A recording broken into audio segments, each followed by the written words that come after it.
Hello good evening students. तो फिर आपका जो टेस्ट हुआ था, ठीक है, ये उसका सॉल्यूशन है। तो आप इसको एक बार अच्छे से देख लो। अगर कुछ समझ में नहीं आता है तो आप डेफिनेटली पूछ सकते हो, ठीक है। सबसे पहले क्वेश्चन नंबर 1 से स्टार्ट करते हैं। तो क्वेश्चन नंबर 1 में क्या बोला है? The work function for aluminium surfaces 4.2 electron volt, the cut off wavelength. Cut off wavelength मतलब आप बोल सकते हो थ्रेशोल्ड वेवलेंथ दिया है for the photo electric effect is, ठीक है। तो यहाँ पे आपको वर्क फंक्शन दिया है, कितना दिया है? 4.2 इलेक्ट्रॉन वोल्ट, और थ्रेशोल्ड वेवलेंथ दिया है, सॉरी थ्रेशोल्ड वेवलेंथ हमको निकालना है, ठीक है। तो यहाँ पे सिंपल सा फॉर्मूला है वर्क फंक्शन का, H C by lambda naught. So therefore lambda naught क्या हो जाएगा? H C upon phi naught, ठीक है। अभी यहाँ पे हमको जो वेवलेंथ चाहिए वो किस में चाहिए? एमस्ट्रॉन्ग में, ठीक है। और वर्क फंक्शन भी इलेक्ट्रॉन वोल्ट में दिया है। तो हम क्या कर सकते हैं यहाँ पे एच सी की वैल्यू को अप्रॉक्सीमेटली, ठीक है, 12400 इलेक्ट्रॉन वोल्ट एमस्ट्रॉन्ग लिख सकते हैं, बराबर। तो ये हो जाएगा 12400 electron volt angstrom upon phi naught कितना है? तो फाई नॉट है 4.2 इलेक्ट्रॉन वोल्ट, ठीक है। ईवी से ईवी क्या हो गया? कैंसिल। अब 4.2 को एक काम करते हैं 42 बना देते हैं। तो 12400 अपॉन कितना हो गया? 42, ठीक है। बेसिक से कैलकुलेशन कर लेते हैं। 2 2 4, 2 1 2, बराबर 2 6 12, 2 2 4 0 0 0, ठीक है। तो 62000 अपॉन कितना है? 21। 3 से आप इसको कैंसिल कर सकते हो चाहे तो। 3 7 21, 3 2 6, 3 0 0, बराबर। तो यहाँ पे 2 आ गया 23, 6 18, 19 20, 2 वापस 2, 3 6 18, फिर वापस 2, फिर 3 6 18, ठीक है। अप्रॉक्स ही हमको निकालना है ऑप्शंस को देख के। तो 20666 अपॉन कितना है? 7, बराबर। तो 7 1 7, 7 2 14, ठीक है। 20 माइनस 14 कितना हो गया? 6, तो 66 हो गया। 7 7 6 40, 7 7 40, 7 8 कितना हो गया? 56, 7 9 63, ठीक है। तो 7 9 कितना हो गया? 63, तो 3 बचा, फिर 7 5 35, बराबर। और वापस 1 बचा, 7 2 14। तो अप्रॉक्सीमेटली कितना आ रहा है? 2952 एमस्ट्रॉन्ग, सही है। तो 2952 तो नहीं है, बट उसके काफ़ी करीब जो है वो ऑप्शन ए है। तो ऑप्शन ए करेक्ट है।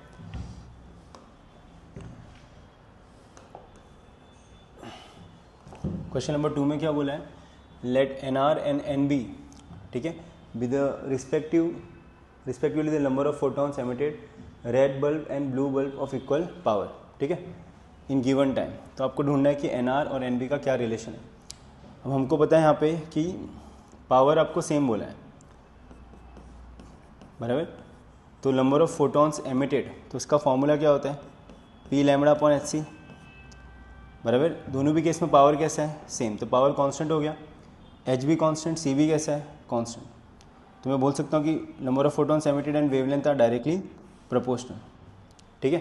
अब हमको पता है कि रेड बल्ब और ब्लू बल्ब, या रेड लाइट और ब्लू लाइट में किसका वेवलेंथ ज़्यादा है? तो हमको पता है कि रेड का wavelength is greater then blue का वेवलेंथ। तो बट ऑब्वियस है रेड का वेवलेंथ ज़्यादा है, तो उसमें से जो फोटॉन्स निकलेंगे वो भी कैसा होगा? ज़्यादा। तो number of photons emitted by red bulb is greater than number of photons emitted by blue bulb, बराबर। तो N R is greater than N B. तो कौन सा ऑप्शन सही है? तो यहाँ पे ऑप्शन सी करेक्ट है, ठीक है। ओके, क्वेश्चन नंबर 3 देख लेते हैं। तो क्वेश्चन 3 में क्या दिया है हमको? क्वेश्चन नंबर 3 में हमको क्या बोला है? तो क्वेश्चन नंबर 3 में हमको बोला है the work function of a metal is 1.6 × 10⁻⁻19 joule. तो आपको वर्क फंक्शन दिया है और जूल्स में दिया है, सही है। फिर हमको क्या बोला है? When the metal surface is illuminated by the light of wavelength. तो आपको वेवलेंथ दिया है, ये इंसिडेंट वेवलेंथ है 6400 एमस्ट्रॉन्ग, ये आपका इंसिडेंट वेवलेंथ है, ठीक है। Then the maximum kinetic energy of emitted photo electrons will be. तो आपको काइनेटिक एनर्जी मैक्स ढूंढना है, क्या होगा? सही है। और आपको प्लैंक्स कांस्टेंट भी दिया है। चलो, तो काइनेटिक एनर्जी मैक्स का फॉर्मूला क्या होता है? तो हम सबको पता है उसका फॉर्मूला क्या है? H C by lambda minus क्या हो जाएगा फाई नॉट, ठीक है। अब फाई नॉट जो आपको दिया है वो किस में दिया है, जूल्स में, सही है। तो फाई नॉट जूल्स में दिया है, तो एच सी की वैल्यू भी किस में लिखोगे, जूल्स में। आपको आई होप पता होगा कि एच सी की वैल्यू जूल्स में कितनी होती है, तो जहाँ तक मुझे याद है अप्रॉक्सीमेटली होती है 20 इंटू 10⁻⁻26, बराबर, ठीक है। तो यहाँ पे ज़रा देख लो इसको, तो काइनेटिक एनर्जी मैक्स कितना हो जाएगा फिर, तो ये हो जाएगा 20 इंटू 10⁻⁻26 अपॉन वेवलेंथ कितना दिया हमको 6400 एमस्ट्रॉन्ग दिया है। तो एमस्ट्रॉन्ग 1 एमस्ट्रॉन्ग कितना मीटर होता है, तो 10⁻⁻10 मीटर, ठीक है। माइनस फाई नॉट कितना है 1.6 इंटू 10⁻⁻90, सही है। तो ज़रा देख लेते हैं इसको, -10 से -10 कैंसिल, क्या बचा -16, बराबर, 1 0 से 1 0 कैंसिल, ठीक है। तो 2 1 ज़ा 2, 2 3 ज़ा 6, 2 2 ज़ा 4 0, ठीक है। तो यहाँ पे काइनेटिक एनर्जी मैक्स, तो काइनेटिक एनर्जी मैक्स का क्या वैल्यू आ रहा है फिर 1/320 इंटू 10⁻, कितना है -16, -1.6 इंटू 10⁻⁻19, ठीक है। अच्छा 32 को अगर मैं देखूँ तो 8 के टेबल में 32 आता है, बराबर। अगर मैं कैलकुलेशन थोड़ा इजी करना चाहूँ, देखो 32 से डिवाइड करना थोड़ा डिफिकल्ट हो सकता है, बराबर। तो मैं 32 को क्या कर रहा हूँ, मैं स्प्लिट कर रहा हूँ 2 नंबर्स में, इजी नंबर्स में, ठीक है। तो ज़रा इसको देख लो, मैं इसको ऐसे लिख सकता हूँ 8 इंटू 4 इंटू 10, ये सही है। 8 4 कितना हो गया 32, बराबर। तो यहाँ पे अगर आप देखोगे इसको और 1/4, तो 1/4 को मैं क्या लिख सकता हूँ 0.25, बराबर, अपॉन नीचे क्या आया 8 इंटू 10, और यहाँ पे है 10⁻⁻16 -1.6 इंटू 10⁻⁻19, सही है। अब यहाँ पे क्या कर सकता हूँ मैं, इसको चाहिए तो पॉइंट को राइट में शिफ्ट कर सकता हूँ 2 बार, तो 2 बार शिफ्ट करने पे, बराबर, यहाँ पे माइनस ऐड होगा, तो -16 -2 कितना हो जाएगा -18, बराबर। तो 10⁻⁻18 और अपॉन नीचे कितना हो गया 8 इंटू 10 -1.6 इंटू 10⁻⁻19, सही है। ज़रा इसको देख लेते हैं एक बार, तो 25/10 है, तो इसको मैं ऐसे लिख सकता हूँ सिंपली 2.5, तो 2.5 अपॉन क्या हो जाएगा 8 इंटू 10⁻, क्या हो गया -18 -1.6 इंटू 10⁻⁻19, सही है। चलो इसको कैलकुलेट करके देखते हैं, तो 8 0 ज़ा 0, 8 3 ज़ा कितना हो गया 24, 1 बचा 10, तो 8 1 ज़ा कितना हो गया 8, बराबर। तो अप्रॉक्सीमेटली इतना लेके देखते हैं, तो काइनेटिक एनर्जी मैक्स कितना आ रहा है 0.31 इंटू 10⁻⁻18 -1.6 इंटू 10⁻⁻19, ठीक है। अब मुझे दोनों को सब्ट्रैक्ट करना है, बट आपको पता है कि 10 का पावर दोनों में कैसा होना चाहिए, सेम, ठीक है। तो यहाँ पे 10⁻⁻19 है, तो यहाँ पे क्या होना चाहिए 10⁻⁻19। तो अगर आप इसको देखोगे तो ये पॉइंट को मैं राइट में शिफ्ट कर सकता हूँ, जब पॉइंट को राइट में शिफ्ट करूँगा तो 3.1 इंटू 10⁻⁻19 -1.6 इंटू 10⁻⁻19, ठीक है। तो अगर इसको सिंपली माइनस कर दूँ 3.1 - 1.6, ये 2, ये कितना हो जाएगा 11, तो 11 - 6 कितना हो गया 10 - 6 कितना हो गया 4, 11 - 6 कितना हो गया 5, तो 1.5, तो कितना आ रहा है फिर ये अप्रॉक्सीमेटली 1.5 इंटू 10⁻⁻19 जूल्स, सही है। तो ऐसा कोई ऑप्शन है अपना 1.5 इंटू 10⁻⁻19 जूल्स, ठीक है। 1.5 तो नहीं, बट 1.5 के करीब 1.4 है, और 1.4 इंटू 10⁻⁻19 जूल्स, तो ऑप्शन सी करेक्ट है हमारा, सही है। नेक्स्ट क्वेश्चन देख लेते हैं, तो क्वेश्चन नंबर 4 देख लेते हैं अभी, ठीक है, ओके। तो क्वेश्चन नंबर 4 में क्या बोला है, in a photo electric experiment for 4000 angstrom incident radiation, ठीक है। तो ये आपको इंसिडेंट वेवलेंथ दिया है, the potential difference to stop the ejection is 2 volt, सही है। तो जब आपका इंसिडेंट वेवलेंथ कितना था 4000 एमस्ट्रॉन्ग, तो इसके लिए आपका स्टॉपिंग पोटेंशियल कितना है 2 वोल्ट। फिर बोला है if the incident light is change to 3000 angstrom, तो आपका वेवलेंथ बढ़ गया है, इंसिडेंट वेवलेंथ सॉरी बढ़ नहीं गया, क्या हो गया है कम हो गया है, सही है। तो आपको पूछा कि स्टॉपिंग पोटेंशियल क्या होगा, बराबर, ठीक है। अब लेकिन ऑप्शन में देखो कुछ वैल्यूज़ नहीं दी, आपको बोला 2 वोल्ट, लेस देन 2 वोल्ट, 0 और ग्रेटर देन 2 वोल्ट, ठीक है। तो अगर आप यहाँ पे ध्यान दोगे तो वेवलेंथ कम हो चुका है, तो वेवलेंथ कम हो चुका है, इसका सिंपल सा मतलब है कि फ्रीक्वेंसी बढ़ गई है, फ्रीक्वेंसी बढ़ गई तो एनर्जी भी क्या हो जाएगी, बढ़ जाएगी। या फिर आप बोल सकते हो कि एनर्जी और वेवलेंथ कैसे होते हैं, इन्वर्सली प्रोपोर्शनल। ठीक है, तो यहाँ पे वेवलेंथ क्या हो चुका है, कम हो चुका है, वेवलेंथ कम हो गया तो एनर्जी क्या हो जाएगी, बढ़ जाएगी। अब एनर्जी बढ़ेगी तो उसको स्टॉप करने के लिए स्टॉपिंग पोटेंशियल को भी बढ़ाना पड़ेगा। ठीक है, तो क्या आंसर आएगा फिर, ग्रेटर देन 2 इलेक्ट्रॉन वोल्ट। सही है।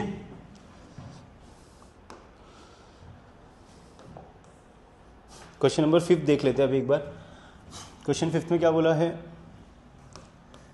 Okay, a photo cell is illuminated by point source of light which is at a distance of कितना, d, कितने डिस्टेंस पे है पॉइंट सोर्स से, d फ्रॉम द सेल।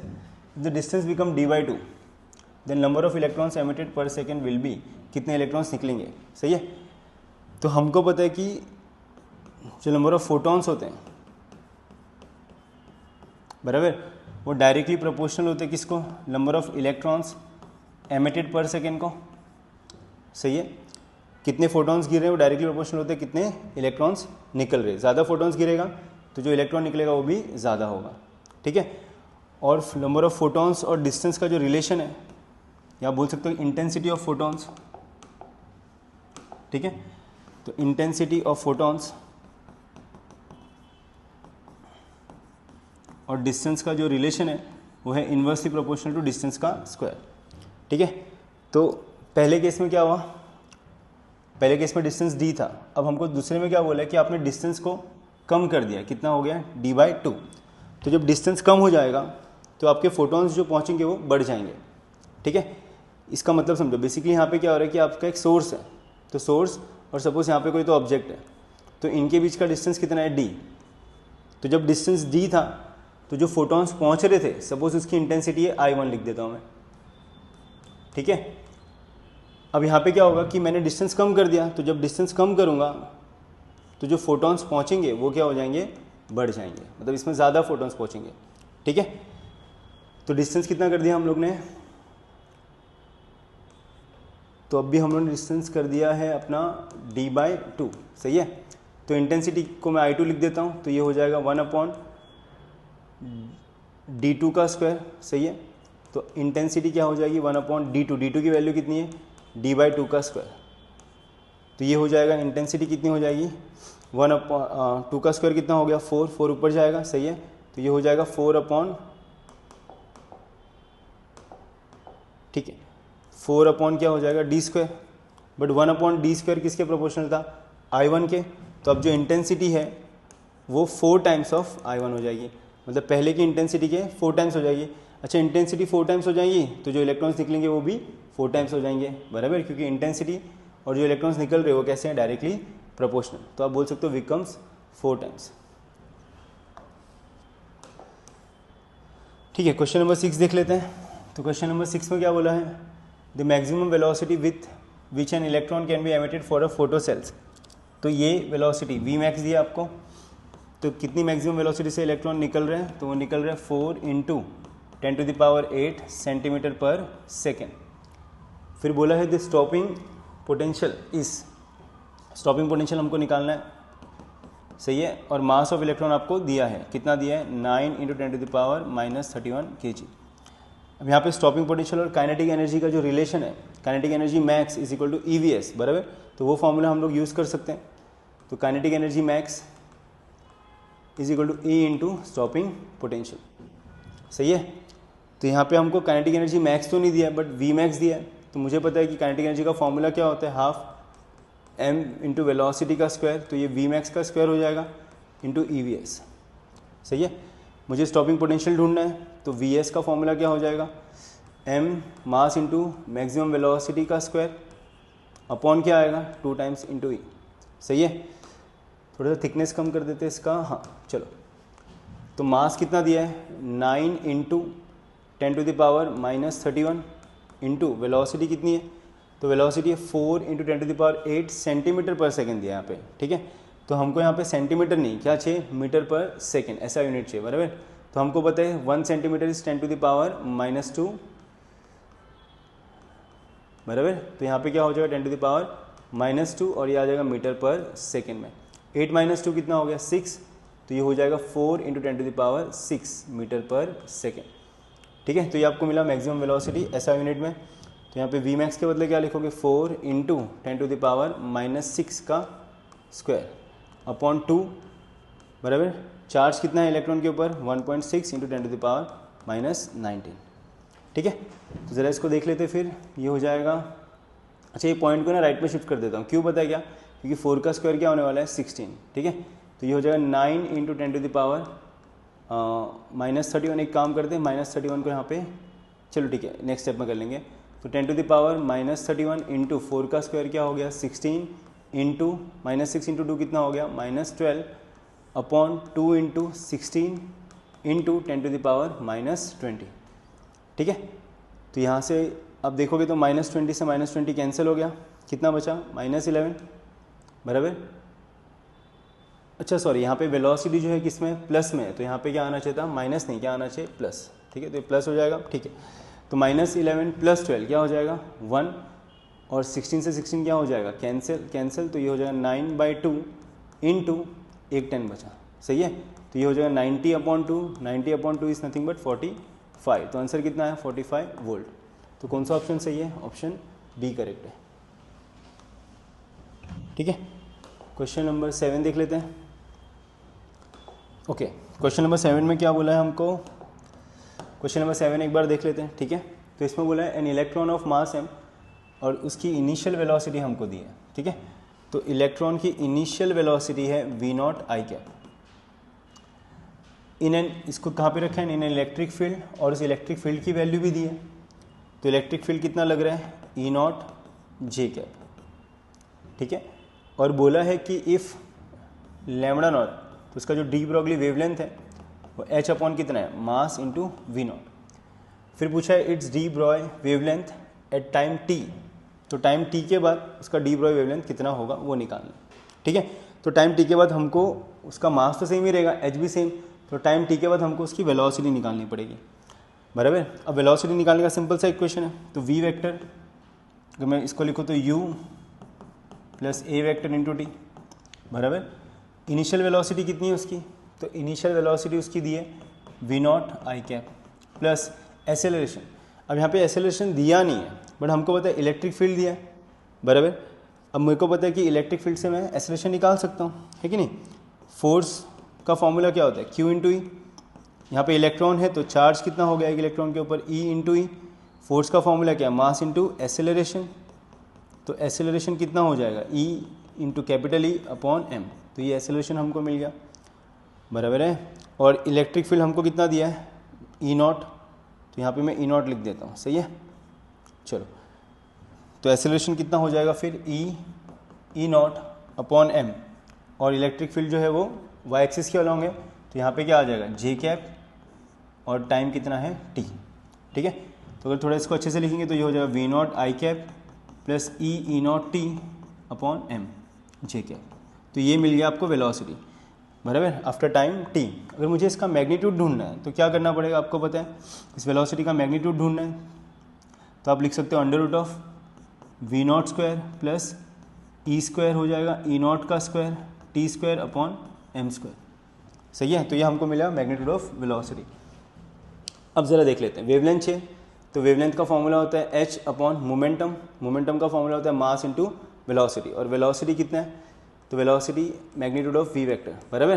तो h upon mass into magnitude of कितना दिया है √v0 का square plus E², electric field E0 का स्क्वायर t² अपॉन क्या है m²। ठीक है, ऑप्शन में ऐसा कुछ है क्या, नहीं ऑप्शन में ऐसा कुछ नहीं। और ऑप्शन में अगर आप एक चीज़ नोटिस करोगे तो v0² m² के साथ है, देखो सही है v0², हाँ तो बराबर। तो हम यहाँ पे क्या कर सकते हैं v0² कॉमन ले लेते हैं। ठीक है, तो v0² जैसे मैंने कॉमन लिया तो ये कुछ ऐसा दिखेगा आपको, तो lambda is equal to h upon m, v0² common ले लिया तो यहाँ पे बचा √, यहाँ से v0² ले लिया तो क्या बचा 1 प्लस जिसके पास है उससे ले लो, तो इससे ले लिया v0², तो यहाँ पे 1 बचा, जिसके पास नहीं है उसको दे दो। ठीक है, तो v0² ऊपर से कॉमन लिया तो इसको नीचे में v0² दे देंगे हम लोग, तो ये हो जाएगा E² E0² t² upon m² into v0²। सही है, बराबर। अच्छा एच, ठीक है, यहाँ से वी नॉट स्क्वायर कॉमन लिया है ना, तो कॉमन लेके फिर स्क्वायर रूट से बाहर निकाला है, तो बाहर निकाला तो यहाँ पे वी नॉट स्क्वायर आना चाहिए कि वी नॉट आना चाहिए, तो यहाँ पे सिर्फ क्या आना चाहिए था, वी नॉट। सही है, तो ये ऐसा कुछ दिखेगा आपको, lambda is equal to h upon M we nought. अच्छा h upon M we nought, तो देखो ऑप्शन में सब लैम्बडा नॉट के फॉर्म में, और H upon M we naught क्या है, लैम्बडा नॉट, तो लैम्बडा का फॉर्मूला क्या हो जाएगा फिर, lambda naught upon under root of क्या आएगा, 1 plus E square E naught square T square upon M square into V naught square. सही है, तो ऐसा कौन सा ऑप्शन है, तो ऑप्शन सी मैच कर रहा है इसके साथ। सही है, तो इसका ऑप्शन सी करेक्ट है। नेक्स्ट क्वेश्चन देख लेते हैं, क्वेश्चन नंबर 8। ठीक है, तो क्वेश्चन नंबर 8 में क्या बोला है, identify the graph depicting the variation of de Broglie wavelength और लैम्बडा के बीच का, सॉरी डी ब्रॉगली वेवलेंथ और काइनेटिक एनर्जी के इसके बीच का ग्राफ बनाना है। ठीक है, तो अगर आपको याद होगा तो डी ब्रॉगली वेवलेंथ का जो फॉर्मूला होता है तो वो होता है H upon under root of 2 M into kinetic energy, बराबर। तो वेवलेंथ और kinetic root of kinetic energy दोनों कैसे हैं, इन्वर्सली प्रोपोर्शनल। सही है, तो यहाँ पे इन्वर्सली प्रोपोर्शनल का ग्राफ तो एक ही आ रहा है। ठीक है, तो कौन सा ऑप्शन है, ए, तो ऑप्शन ए करेक्ट है।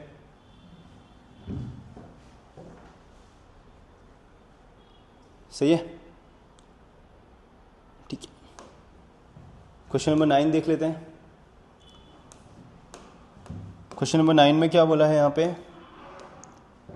अ 200 watt sodium street lamp emits yellow light of wavelength 0.6 micrometre, बराबर। तो आपको पावर दिया है बल्ब का, पी भी लिख देता हूँ इसको, कितना है पावर ऑफ बल्ब 200 वॉट, और ये जो लाइट एमिट कर रहा है उसका वेवलेंथ कितना है 0.6 माइक्रोमीटर। माइक्रो मतलब 10⁻⁻6, पॉइंट को चाहिए तो आप राइट में शिफ्ट कर लो, तो ये हो जाएगा 6 × 10⁻⁻7 metre. Assuming it to be 25% efficient in converting electrical energy to light. ठीक है, तो इलेक्ट्रिकल एनर्जी को किस में कन्वर्ट कर रहा हूँ, लाइट में, और उसकी एफिशिएंसी कितनी है 25%। तो मैं बोल सकता हूँ यहाँ से जो लाइट मिलेगा, ये बल्ब से जो लाइट मिलेगा तो उसका जो पावर होगा वो होगा 25% ऑफ पावर ऑफ बल्ब, बराबर। तो 25% इंटू पी बी कितना है 200, तो आंसर कितना आएगा 50 वॉट। तो जो लाइट इंसिडेंट हो रहा है उसका पावर कितना है 50 वॉट। तो number of photons of yellow light it emits per second, तो नंबर ऑफ फोटॉन्स एमिटेड पूछा है पर सेकेंड। हमको पता है number of photons emitted per second का फॉर्मूला होता है P lambda upon H C, बराबर। तो पावर कितना दिया है 50, वेवलेंथ कितना है तो 6 × 10⁻⁻7 एच सी। तो एच सी की वैल्यू यहाँ पे किस में लिखोगे, जूल्स में, बराबर। बाकी सब यूनिट भी ऐसा यूनिट है, तो एच सी की वैल्यू भी किस में लिखोगे, जूल्स मीटर में। तो ये क्या हो जाएगा बोलो, तो ये हो जाएगा 20 × 10⁻⁻26। सही है, तो 0 से 0 क्या हो गया, कैंसिल, -7 से -7 जाएगा तो कितना बचेगा -19। ठीक है, -19 ऊपर गया तो क्या हो जाएगा +19, और 2 1 2 3 6 और 5 3 कितना हो गया 15, तो 15 × 10⁻19। ऐसा कोई ऑप्शन है नहीं, बट अगर आप देखोगे तो यहाँ पे 1.5 है, तो 1.5 बनाने के लिए पॉइंट को कहाँ शिफ्ट करेंगे, लेफ्ट में, तो ये हो जाएगा 1.5 × 10⁻20। तो इतने फोटॉन्स निकल रहे हैं पर सेकेंड, तो ऑप्शन ए करेक्ट है। सही है, ओके। इस क्वेश्चन में क्या बोला है, the electron in an hydrogen atom makes a transition from N1 to N2। ठीक है, तो ये आपका इनिशियल हो गया और ये आपका फाइनल हो गया। सही है, the time period of electron in the initial state is 8 times that in the final state. तो आपको क्वेश्चन में क्या बोला कि time period in initial state is 8 times time period in the final state. The possible values of N1 and N2 की possible values क्या होगी। ठीक है, तो हमको पता है कि time period is directly proportional to n³, जहाँ पे n आपका प्रिंसिपल क्वांटम नंबर है, बराबर। तो यहाँ पे मैं बोल सकता हूँ कि T1 upon T2 is equal to N1 upon N2 का क्यूब। सही है, बराबर। तो T1 की वैल्यू कितनी दी है 8 times of T2, so therefore ये हो जाएगा 8 times ऑफ T2 अपॉन क्या हो जाएगा T2 N1 अपॉन N2 का क्यूब। ठीक है, T2 से T2 क्या हो गया cancel, so therefore n1 upon n2 का cube is equal to 8:1। Taking cube root लोगे तो n1 अपॉन n2 की वैल्यू कितनी आएगी, 8 का क्यूब रूट 2 हो गया और 1 का तो 1 है। ठीक है, तो n1 हो सकता है 2, n2 क्या हो सकता है 1, बराबर। तो n1 2 n2 1 ऐसा कोई ऑप्शन है क्या, नहीं, बराबर। तो एक काम करते हैं, ऐसा ऑप्शन तो नहीं है, तो इन दोनों को मल्टीप्लाई बाय 2 कर देते हैं। ठीक है, तो अगर आप मल्टीप्लाई बाय 2 करोगे तो n1 अपॉन n2, तो 2 इंटू 2 अपॉन 1 इंटू 2, तो ये भी पॉसिबल है, बराबर। तो 4:2 क्या आना चाहिए 2, तो n1 4 n2 2, तो n1 4 n2 2, तो ये पॉसिबल है। ठीक है, सही है। इसके बाद क्या पॉसिबल होता था, किससे मल्टीप्लाई करते हो 3 से, तो 6 अपॉन 3, बराबर। तो 6 अपॉन 3 ऐसा नहीं है, बराबर। तो ये ऑप्शन बी इसका करेक्ट है। चलो क्वेश्चन नंबर 18 देख लेते हैं। क्वेश्चन नंबर 18 में क्या बोला है, as per Bohr model the minimum energy in electron volt required to remove electron from the ground state of doubly ionized lithium atom. सही है। अच्छा, लिथियम का एटॉमिक नंबर कितना होता है, 3। सही है, तो हमको क्या बोला है कि लिथियम एटम को आयोनाइज करने के लिए कितनी एनर्जी लगेगी फ्रॉम ग्राउंड स्टेट।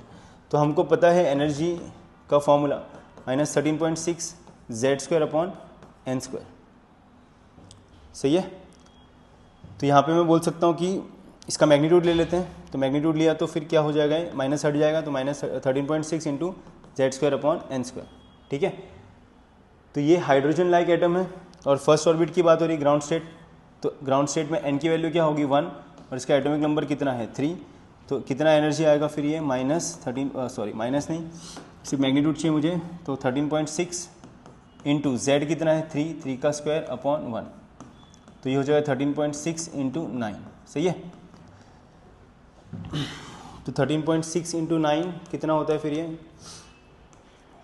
9 6 54 5 4, बराबर। 9 3 27 20 29 30 31 32 2 3 9 1 9 10 11 12, तो 122.4। सही है, तो इसका आंसर क्या आएगा 122.4। तो कौन सा ऑप्शन सही है, ऑप्शन डी करेक्ट है। ठीक है, नेक्स्ट क्वेश्चन देख लेते हैं, क्वेश्चन नंबर 12।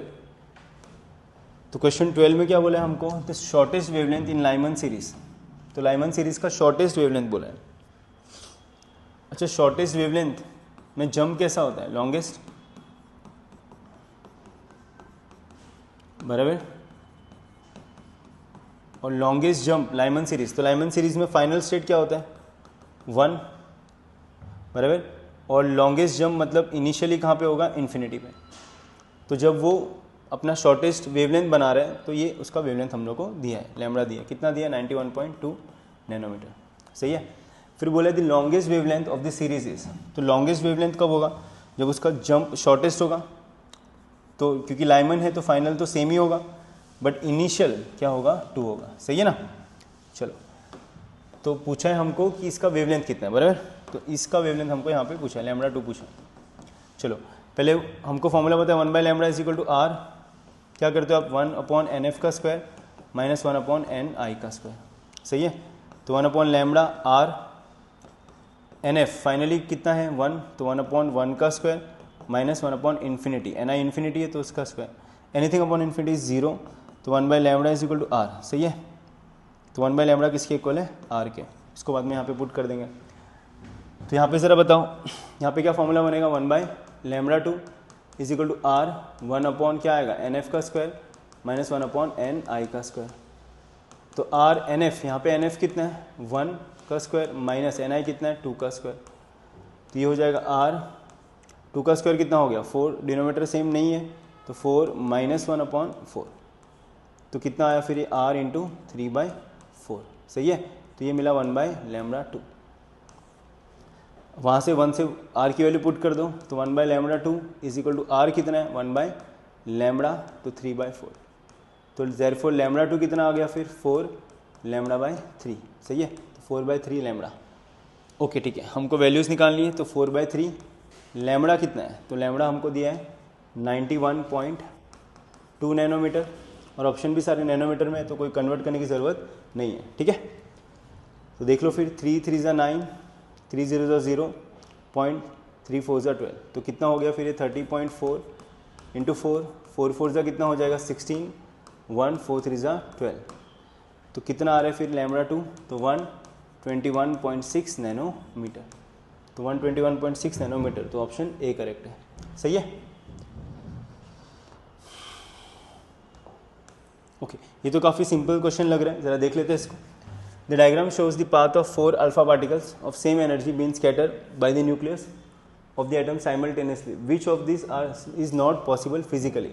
क्या होना पॉसिबल नहीं है, ठीक है। आप सबको पता है अल्फा पार्टिकल है, तो अल्फा पार्टिकल के ऊपर कौन सा चार्ज होता है, पॉजिटिव, ये आपका न्यूक्लियस है। सही है, तो अल्फा पार्टिकल, अच्छा न्यूक्लियस के ऊपर भी कौन सा चार्ज होता है, पॉजिटिव, तो पॉजिटिव क्या करेगा, रिपेल, ठीक है। तो अगर आप सब लाइन को देखोगे, इक्वेशन वन लाइन को भी देखोगे तो ये भी रिपेल कर रहा है, 2 भी जो है वो रिपेल कर रहा है, 3 भी रिपेल कर रहे हैं, बराबर। बट आप 4 को देखोगे तो 4 अट्रैक्ट कर रहे हैं, तो अट्रैक्शन पॉसिबल है क्या, नहीं।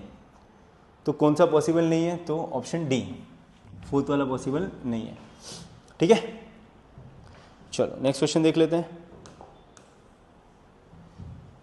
ओके, क्वेश्चन नंबर 14 में क्या बोला है, the electron in an hydrogen atom makes transition from M shell to L shell, ठीक है। एल शेल मतलब मैं एन को लिख सकता हूँ यहाँ पे,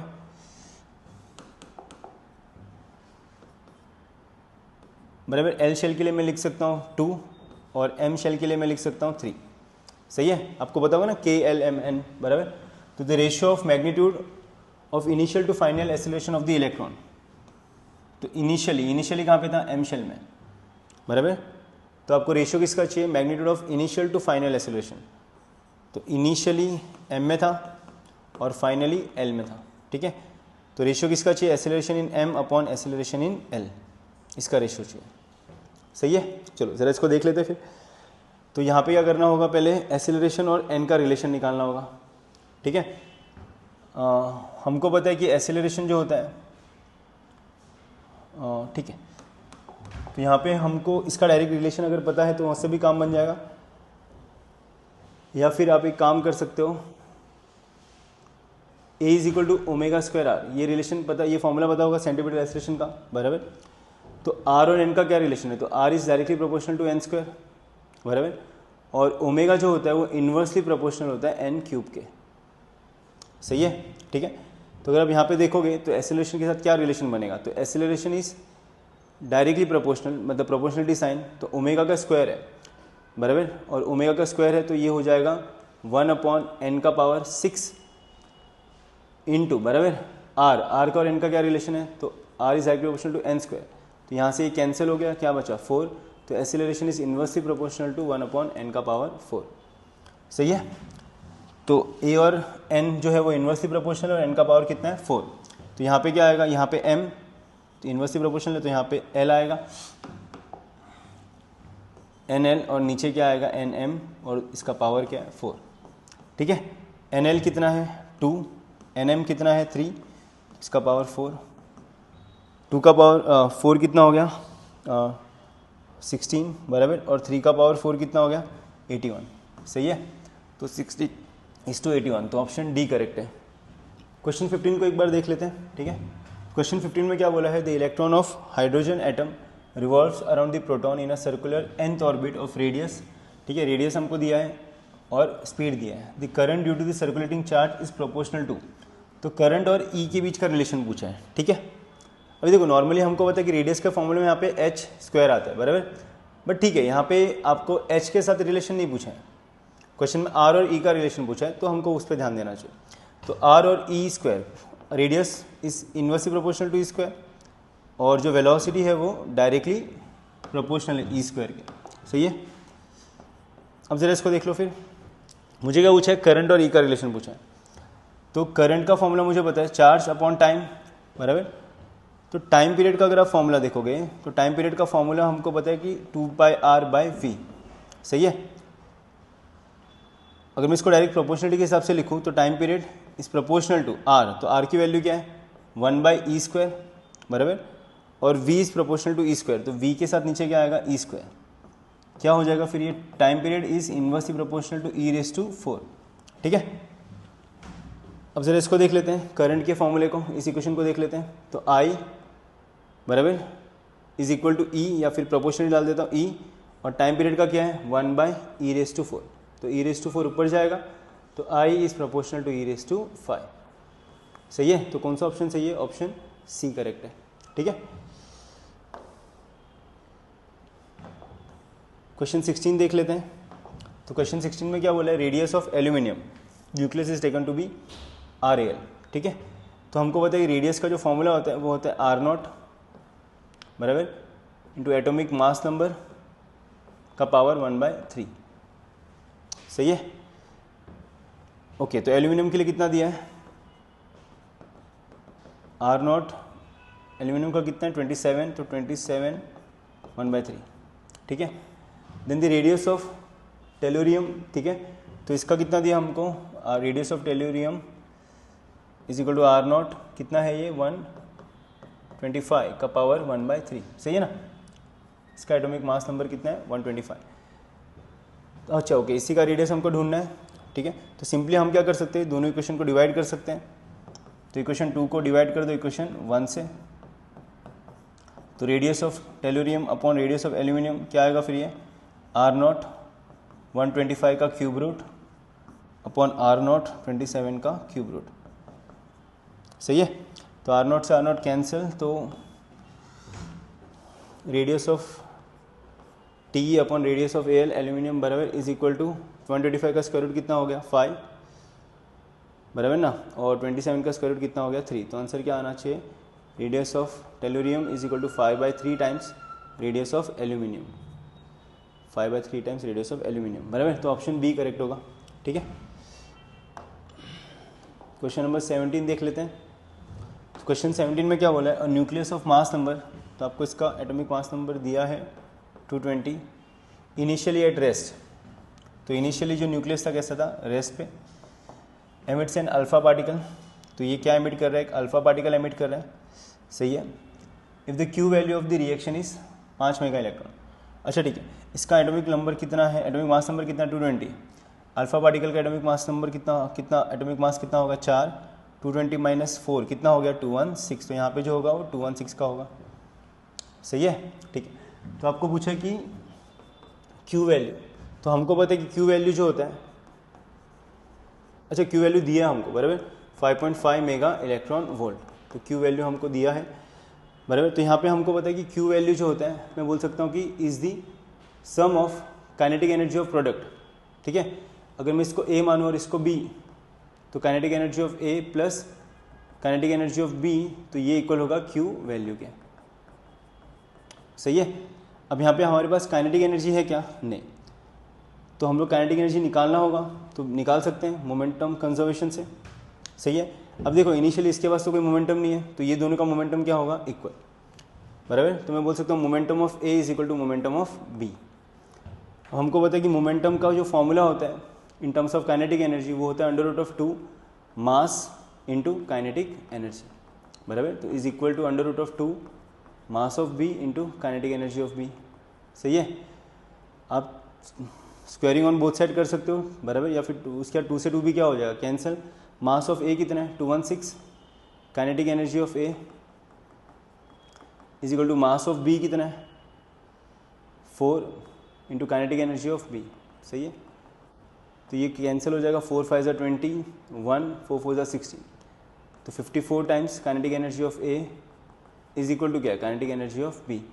सही है, तो हमको यहाँ पे पूछा क्या? हमको अल्फा पार्टिकल का एनर्जी पूछा बराबर। किसका एनर्जी पूछा है? अल्फा पार्टिकल का, मतलब बी का।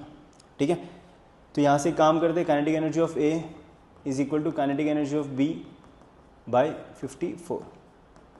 सही है, इसको यहाँ पे पुट कर देते हैं। देखो ए का यूज़ नहीं है ना, हमको बी का पूछा, अल्फा पार्टिकल का पूछा है। ठीक है, तो काइनेटिक एनर्जी ए के बदले क्या लिख सकता हूँ? Kinetic energy of B upon 4 54 plus kinetic energy of B is equal to 5.5 mega electron volt. सही है, दोनों का डिनोमीटर सेम नहीं है, तो क्या करोगे? Cross multiply. तो 54 + 1 कितना हो जाएगा? 55 times kinetic energy of B upon 54 is equal to कितना आएगा फिर? 5.5। अच्छा 5.5 को भी देखो मैं 55 × 10⁻⁻1 लिख सकता हूँ, है कि नहीं? तो यहाँ से 55 क्या हो गया? कैंसिल। तो काइनेटिक एनर्जी ऑफ बी कितना आया फिर?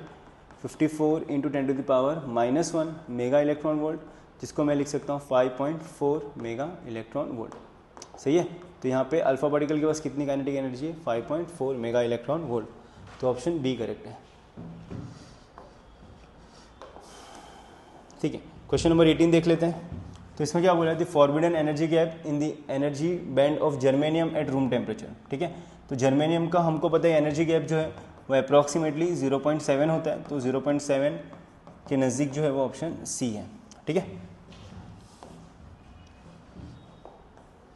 ओके, अब P N junction has a thickness of, ठीक है, पी एन जंक्शन का थिकनेस कितना होता है, माइक्रोमीटर में होता है, तो 10⁻⁻⁶ थियरी क्वेश्चन थे वो। ठीक है, तो देख लो आगे, यहाँ पे क्या बोला है, N type and P type silicon can be obtain by doping pure silicon. ठीक है, अच्छा एन टाइप सिलिकॉन कब मिलता है, तो हमको पता है एन टाइप सिलिकॉन कब मिलता है, जब मैं पेंटावेलेंट इम्प्योरिटीज ऐड करता हूँ, जैसे कि Sb, एंटीमनी, फॉस्फोरस और आर्सेनिक। पी टाइप कब मिलता है, जब मैं ट्राइवेलेंट इम्प्योरिटीज ऐड करता हूँ, जैसे कि बोरॉन, एल्यूमिनियम और इंडियम। सही है, तो ज़रा देख लेते हैं फिर एन टाइप किससे मिलेगा। हाँ, तो एन टाइप किससे मिलना चाहिए, सोडियम से मिलेगा क्या, नहीं, फॉस्फोरस, हाँ फॉस्फोरस से मिल सकता है। ठीक है, बोरॉन से नहीं, इंडियम से भी नहीं। ठीक है, तो ऑप्शन सी और ऑप्शन डी गलत है, ए भी गलत है, तो ऑप्शन बी करेक्ट है, बराबर ना। फॉस्फोरस और पी टाइप किससे मिलेगा, बोरॉन से, परफेक्ट, तो ऑप्शन बी करेक्ट है, 20 का ऑप्शन बी करेक्ट है। ओके, क्वेश्चन नंबर 21 देख लेते हैं, क्या बोले, in the Boolean algebra which of the following is not equal to A के इक्वल नहीं होना चाहिए, उसका जो आंसर है वो ए के इक्वल नहीं होना चाहिए। ठीक है, अब जैसे कि यहाँ पे देखो ए डॉट ए, तो इसका आंसर ए आएगा, ए प्लस ए का आंसर भी क्या आएगा, ए। ठीक है, तो ऑप्शन सी को देख लेते हैं, तो सी में क्या बोला है, ए कॉम्प्लीमेंट डॉट ए। अच्छा ए डॉट ए याद है ना, मतलब 0 × 0 तो 0, 0.0 0, 1.1 1। अगर ए को मैं 0 लेता हूँ, फिर ए को क्या लेता हूँ 1, तो पहले ए को 0 लिया तो 0.0 का आंसर 0, ए को 1 लिया तो 1.1 का आंसर भी 1, तो आंसर ए ही आ रहा है ना, 1 + 1 1, 0 + 0 0, तो इसका आंसर भी वही आ रहा है जो मैं ए को ले रहा हूँ। ठीक है, इसमें देख लेते हैं, तो अगर मैं ए को 0 लेता हूँ तो 0 का कॉम्प्लीमेंट डॉट 0, तो 0 का कॉम्प्लीमेंट क्या होगा 1.0, तो आंसर क्या आएगा 0। अच्छा ए को मैं 1 लेता हूँ तो 1 का कॉम्प्लीमेंट डॉट 1, 1 का कॉम्प्लीमेंट क्या होगा 0.1, तो आंसर क्या आएगा 0। तो अगर आप यहाँ पे ध्यान दोगे तो ए कॉम्प्लीमेंट डॉट ए का आंसर जो है हमेशा 0 आ रहा है, अरे सही है ना। ठीक है, तो वो ए के इक्वल आ रहा है क्या, हमेशा नहीं, जैसे कि यहाँ पे मैंने ए को 1 लिया तो फिर भी क्या आया 0। ठीक है, तो ऑप्शन सी करेक्ट है। क्वेश्चन 22 देख लेते हैं। 22 में क्या बोला है, mobility of electron and holes in a sample of intrinsic. तो इंट्रिंसिक में हमको पता है number of electrons per unit volume और number of holes per unit volume की वैल्यू क्या होती है, सेम एट रूम टेम्परेचर। ठीक है, तो आपको मोबिलिटी दिया है, तो मोबिलिटी ऑफ इलेक्ट्रॉन कितना दिया है 0.36 और मोबिलिटी ऑफ होल्स कितना दिया है 0.17। The electrons and hole density are equal, तो इलेक्ट्रॉन और होल डेंसिटी कैसी है, इक्वल है, और उसकी वैल्यू भी हमको दी है 2.5 × 10⁻19 per metre cube. The electrical conductivity पूछा है, तो इलेक्ट्रिकल कंडक्टिविटी पूछा होता है, सिग्मा पूछा है, तो हमको फॉर्मूला पता है इंट्रिंसिक के लिए, सिग्मा क्या होता है NE × E × mobility of electron plus NH × E × mobility of holes. सही है, NE और NH की वैल्यू कैसी है, सेम, E भी दोनों में कैसा है, सेम, तो मैं बोल सकता हूँ NE × E कॉमन ले लिया। सही है, तो ये हो गया μE + μH। NE या NH दोनों इक्वल है ना भाई, कितना वैल्यू है 2.5 10⁻19, E की वैल्यू कितनी है 1.6 10⁻−19 है कि नहीं। मोबिलिटी ऑफ इलेक्ट्रॉन कितना दिया है 0.36 प्लस मोबिलिटी ऑफ होल कितना दिया है 0.17। सही है, अगर आप देखोगे तो -19 + 19 क्या हो गया, कैंसिल, 2.5 × 1.6, तो 2.5 × 1.6 अगर हम करते हैं, ठीक है, 6 5 30 0 3 12 13 14 15 5 1 5 5 2, तो 0 10 कितना हो गया 400, और 2 पॉइंट से तो कितना हो गया 4। ठीक है, तो इसको मैं लिख सकता हूँ 4 × 0.36 प्लस 0.17, 7 + 6 कितना हो गया 13 4 5 बराबर, तो 0 पॉइंट कितना आया 53। इसको मल्टीप्लाई करोगे तो 4 3 12 2 1 5 20 1 2, तो 4 0 0, तो 2.12। ठीक है, तो 2.12 कौन सा है, option C correct. Okay, question 23 देख लेते हैं।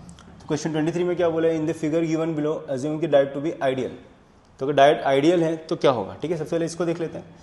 ये -10 ग्राउंडिंग, तो मैं इसको 0 मान सकता हूँ, सही है। ये आपका पी रीजन और ये आपका एन रीजन, ये आपका पी रीजन और ये आपका एन रीजन, सही है।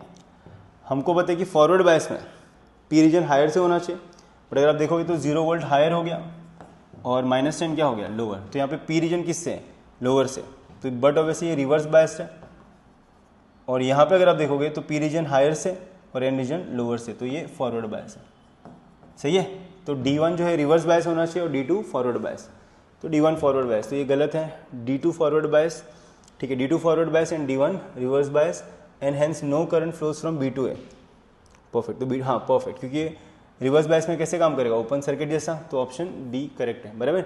D1 and D2 are both forward bias, नहीं, और D1 and D2 are both reverse bias, नहीं, ये भी नहीं, ठीक है। तो ऑप्शन बी करेक्ट है इसका, ओके। क्वेश्चन नंबर 24 देख लेते हैं। और full wave rectifier circuit along with the input and output voltages is shown in the figure, ठीक है। The contribution to output voltage from D2 कितना कंट्रीब्यूशन करेगा, ठीक है, ज़रा देख लेते हैं। तो अगर आप देखोगे तो इस हाफ साइकिल में D1 forward bias, D2 reverse bias, बराबर। तो ये पास करेगा D1, नेक्स्ट हाफ साइकिल में D2 फॉरवर्ड बायस, D1 रिवर्स बायस, तो इसको कौन पास करेगा, D2, तो ये D2 पास करेगा, फिर वापस इसको कौन पास करेगा, D1 और इसको D2, तो B और D को D2 पास करेगा, तो B और D, तो ऑप्शन बी करेक्ट है, सही है। क्वेश्चन 25 देख लेते हैं। In the following circuit the current flowing through 1 kilo ohm resistance, तो इसमें से करंट पूछा आपने को, ठीक है। ये तो काफ़ी सिंपल हो गया, जैसे कि अगर आप देखोगे तो आपने जो वोल्टेज दिया है सोर्स से वो जीनर वोल्टेज ब्रेकडाउन वोल्टेज से ज़्यादा है, सही है। तो यहाँ पे मैं बोल सकता हूँ कि ये 5 वोल्ट, तो इसके अक्रॉस भी वोल्टेज पोटेंशियल डिफरेंस कितना होगा, 5 वोल्ट, सही है। मुझे करंट ढूंढना है, तो current is equal to potential difference 5 upon resistance कितना है, 1 किलो ओम, तो किलो मतलब 10⁻3, तो 5 × 10⁻³ तो ये हो जाएगा 5 मिली एम्पियर, तो ऑप्शन बी करेक्ट है, सही है। ओके, क्वेश्चन 26 देख लेते हैं। इसमें क्या बोला है, in the given circuit the current through the battery, इसमें से करंट चाहिए, ठीक है। अगर इस सर्किट को अगर आप देखोगे तो पहले इसको कर लेते हैं थोड़ा सॉर्ट आउट, तो ये हायर पोटेंशियल और ये लोअर, सही है। तो ये हायर, तो ये भी हायर, ये भी क्या होगा हायर और ये भी हायर, और बट ऑब्वियसली ये लोअर, तो ये भी क्या होगा लोअर, ठीक है। अब ये आपका कौन सा रीजन है, पी रीजन, ये पी रीजन है और यहाँ पे ये पी रीजन है। अच्छा, यहाँ पे देखो पी रीजन हायर से, तो ये फॉरवर्ड बायस हो गया। यहाँ पे ये पी रीजन है, तो ये क्या है, n region, n region higher से, तो ये रिवर्स बायस हो गया। और यहाँ पे अगर आप देखोगे तो ये आपका एन रीजन है और एन रीजन लोअर से, तो ये भी क्या हो गया, फॉरवर्ड बायस। याद है ना, फॉरवर्ड बायस में पी रीजन हायर से और एन रीजन लोअर से, और रिवर्स बायस में पी रीजन लोअर से और एन रीजन हायर से, ठीक है। तो इसको ज़रा देख लेते हैं एक बार। तो इसका जो सिंप्लीफाई जो सर्किट डायग्राम मिलेगा वो ऐसे कुछ मिलेगा। आइडियल डायोड है, ठीक है, कुछ नहीं दिया बोलोगे आप फिर भी, हाँ कुछ नहीं दिया तो आइडियल ही होता है, ठीक है। तो इसका जो सर्किट डायग्राम मिलेगा ऐसे कुछ मिलेगा, 5 ओम फॉरवर्ड बायस है, इसका कुछ काम नहीं है, ये होगा ही नहीं। अगर आप इसको सिंपलीफाई करना चाहते हो तो ये ऐसा ओपन सर्किट जैसा कुछ होगा, ठीक है। और यहाँ पे ये कितना है, 10 ओम। इसके बाद ये जो है ये रेजिस्टेंस कितना है, 20 ओम, और वापस ये फॉरवर्ड बायस है, तो ये एक कनेक्टिंग वायर जैसा काम करेगा, और इसके बीच में कितना है, 5 ओम्स, सही है। और ये कनेक्ट है आपका किससे, बैटरी से, और बैटरी का पोटेंशियल डिफरेंस कितना है, 10 वोल्ट, सही है। अब देखो ये जो है इसका कुछ यूज़ ही नहीं है, क्योंकि ओपन सर्किट है, तो इसमें से कोई करंट फ्लो करेगा क्या, नहीं। तो इसको चाहिए तो आप ऐसे रफ भी कर दोगे तो भी कोई फ़र्क पड़ने वाला नहीं है, ठीक है। अब ज़रा इसको देख लेते हैं। तो ये 5 ओम, ये 5 ओम, कितना हो गया, 10 ओम। तो इसका और सिंप्लीफिकेशन देखोगे तो ये 10 ओम हो गया, और ये कितना है, 20 ओम, सही है। तो मुझे यहाँ पे पोटेंशियल डिफरेंस कितना दिया है, तो यहाँ पे मुझे पोटेंशियल डिफरेंस दिया है 10 वोल्ट, सही है, बराबर। अब ये देखो कि दोनों पैरेलल में है, तो पैरेलल का मुझे फॉर्मूला पता है, R1 × R2 upon R1 + R2, सही है। तो R1 क्या है यहाँ पे, 10, तो 10 × 20 अपॉन 10 + 20, तो ये हो जाएगा 200 अपॉन 30, सही है। तो 0 से 0 कैंसिल, तो कितना हो गया फिर ये 20/3, तो 3 6 18, 19 20 20 3 6 18 19 20, तो 6.6 के आसपास को जा रहा है। सही है। और मुझे क्या पूछा है यहाँ पे, करंट पूछा है। तो करंट तो सिंपल सी बात है, जो यहाँ से निकलेगा, ठीक है, वही वापस बैटरी में आएगा। और इसका इफेक्टिव रेजिस्टेंस कितना है, 6.6 ओम। तो मैं बोल सकता हूँ I is equal to potential difference upon resistance. ठीक है, एक काम करते हैं, इसको थोड़ा सिंपल बना देते हैं। तो अगर यहाँ पे देखोगे तो इसको आप फ्रैक्शन में रखोगे तो बेटर रहेगा। सही है। तो कितना हो जाएगा फिर ये 200/30, 0 0 कैंसिल, तो 20/3। ठीक है। तो करंट का फॉर्मूला क्या हो गया, पोटेंशियल डिफरेंस अपॉन रेजिस्टेंस। तो पोटेंशियल डिफरेंस है 10 और रेजिस्टेंस कितना है 20/3, 3 किधर जाएगा ऊपर, तो आई इज इक्वल टू 10 × 3 कितना हो जाएगा 30/20, तो 0 0 कैंसिल, तो 3/2, 3/2 कितना हो गया 1.5। तो आंसर क्या आना चाहिए 1.5, तो ऑप्शन सी करेक्ट है। ठीक है। क्वेश्चन नंबर 27 देख लेते हैं। ठीक है, तो क्वेश्चन नंबर 27 में क्या बोला है, what is the displacement current between the square plate of side 1 centimetre, ठीक है, of a capacitor if electric field between the plates is changing at the rate of 3 × 10⁶ volt पर मीटर पर सेकेंड। ठीक है। तो basically आपको क्या क्या दिया है, कैपेसिटर का साइड दिया है, तो साइड से मुझे एरिया मिल जाएगा। तो स्क्वायर प्लेट है तो एरिया क्या हो जाएगा साइड स्क्वायर, तो ये हो जाएगा 1 सेंटीमीटर का स्क्वायर। सही है। तो 1 सेंटीमीटर का स्क्वायर मतलब सेंटी मतलब 10⁻², तो उसका स्क्वायर तो कितना हो जाएगा फिर ये 10⁻⁻4 मीटर स्क्वायर। सही है। तो ये हमको इसका एरिया मिल गया। फिर बोला इलेक्ट्रिक फील्ड चेंज हो रहा है, तो इलेक्ट्रिक फील्ड कैसे चेंज हो रहा है, d/dt, मतलब हाँ rate of change of electric field हमको दिया है 3 × 10⁶, ठीक है, वोल्ट पर मीटर पर सेकेंड। तो डिस्प्लेसमेंट करंट पूछा है, तो हमको पता है डिस्प्लेसमेंट करंट का फॉर्मूला क्या हो जाएगा, ε0A × d/dt। ε0 की वैल्यू क्या होती है 8.85 × 10⁻⁻12। ठीक है। एरिया कितना है, तो 10⁻⁻4, और d/dt कितना दिया है 3 × 10⁶। सही है। तो ये 6 + 6 - 12 कैंसिल, -6 बचा, -6 - 4 कितना हो गया -10, तो 8.85 × 3 बराबर ना, तो 5 3 = 15, 5 1 8 3 24, 5 2 8 3 24, 25 26। ठीक है। तो कितना आ रहा है फिर ये 26.55 × 10⁻⁻10। सही है। ठीक है। यहाँ पे 10⁻⁻9 में है ऑप्शंस, -5 में जो हमारे क्लोजेस्ट है ए वाला लग रहा है। ठीक है। तो ये हो जाएगा 2.655 × 10⁻, कितना हो गया -9। पॉइंट को लेफ्ट में शिफ्ट किया। ठीक है। तो ऑप्शन ए करेक्ट लग रहा है। ठीक है। क्वेश्चन 28 देख लेते हैं। इसमें क्या बोला है, velocity of electromagnetic waves in a vacuum is. ठीक है। तो ये सिंपल फॉर्मूला बेस्ड क्वेश्चन है। वेलोसिटी ऑफ इलेक्ट्रोमैग्नेटिक वेव का फॉर्मूला क्या था, 1/√μ0 × ε0। तो ऑप्शन डी करेक्ट है।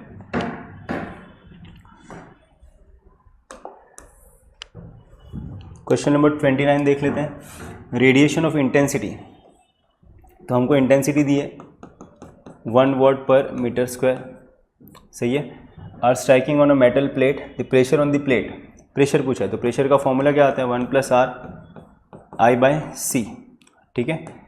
अभी इस प्लेट के बारे में बेसिकली लोग मेटल प्लेट की बात करें तो ये रिफ्लेक्टिंग सरफेस है, तो यहाँ पे मैं बोल सकता हूँ कि कंप्लीटली रिफ्लेक्टिंग सरफेस है, तो आर की वैल्यू क्या हो जाएगी 1, तो 1 + 1 कितना हो जाएगा फिर ये 2 बराबर I/C, तो 2I/C।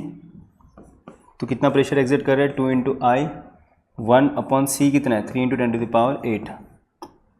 सही है। कितना हो जाएगा फिर ये 2/3 + 8 ऊपर जाएगा तो क्या हो जाएगा -8, 3 1 = 3, 3 0 = 0, 20 3 6 = 18, 19 20 3 6 = 18 बराबर, तो 0.66 × 10⁻⁻8। ओके। तो ऑप्शन ए करेक्ट है।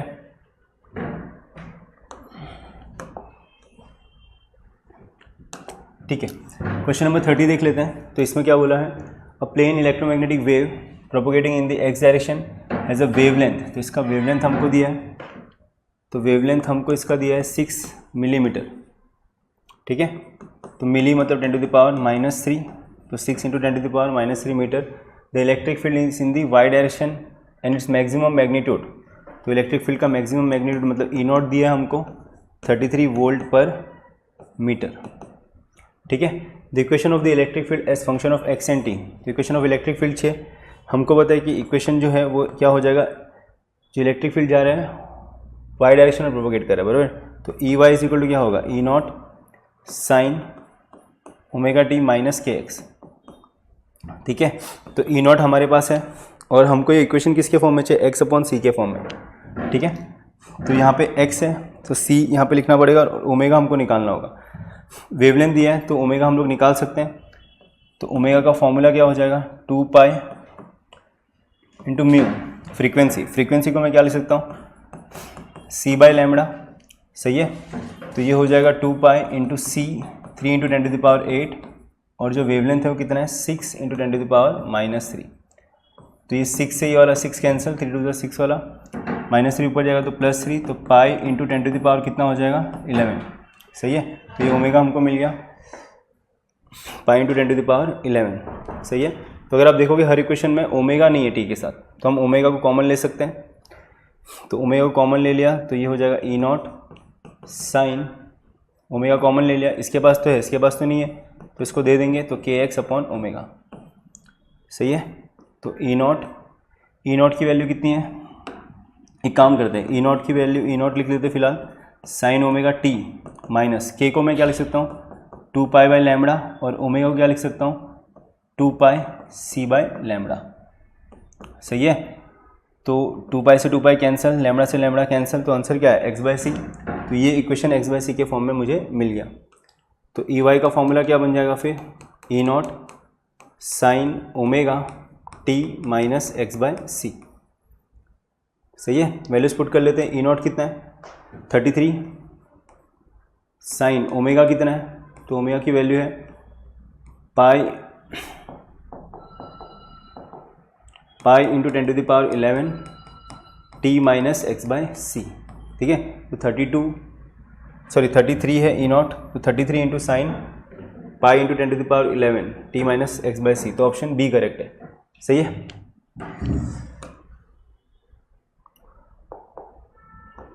ठीक है, क्वेश्चन नंबर 31 देख लेते हैं अभी। ओके, क्वेश्चन 31 में क्या बोला है, if c is the velocity of light in free space, the time taken by light to travel a distance x in a medium, ठीक है।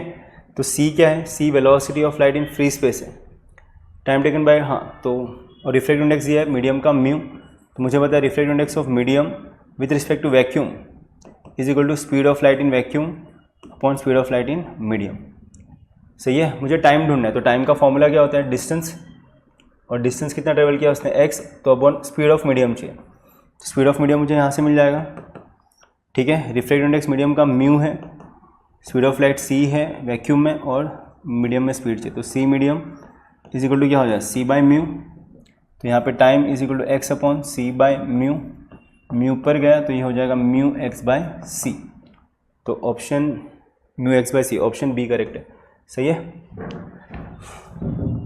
ओके, नेक्स्ट क्वेश्चन देख लेते हैं, क्वेश्चन नंबर 32।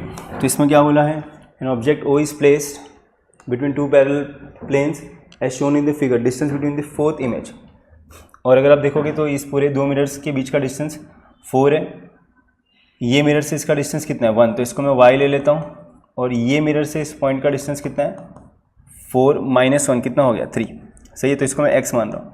तो हमको पता है कि नंबर ऑफ इमेज जो फॉर्म होते हैं, हाँ sorry, distance between 4th image बोला है ना, तो डिस्टेंस बिटवीन 4th इमेज का फॉर्मूला क्या हो जाएगा, तो 2nx + y, तो 2 × कौन सा इमेज, n मतलब जो इमेज है वो कौन सा इमेज 4th, x यहाँ से यहाँ का डिस्टेंस 3 प्लस ये वाले मिरर से ऑब्जेक्ट का डिस्टेंस 1, तो ये हो जाएगा 4 × 8 × 4 32, बराबर। तो इसका आंसर है 32 मीटर, ऑप्शन बी करेक्ट है।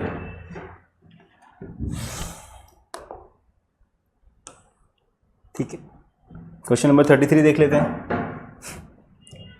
क्वेश्चन 33 में क्या बोला है, an object is place 40 centimetre from a concave mirror of focal length 20 centimetre, the image form is.